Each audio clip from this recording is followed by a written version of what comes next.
the presence of modern one language. The culture in which we develop is the product of an accumulation of factors, meanings, and conventions that we learn and practice. The culture is not a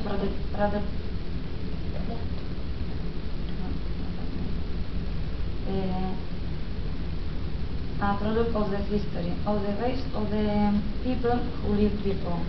Can we see from the present? The culture is also made up of the new practices, new ideas, and new beliefs, which are a product of new reality. In other words, culture is not something static. Culture moves and is constructed. We inherit a part of it and we adapt the conventions and norms ourselves over time. We understand that the change of better is possible and that from these things it is important to notice the form in which the injustice is legitimized and appeal to the tradition. The conflict between cultures exists, but it doesn't have to be an exclusively negative aspect. Without conflict, advancement are not possible.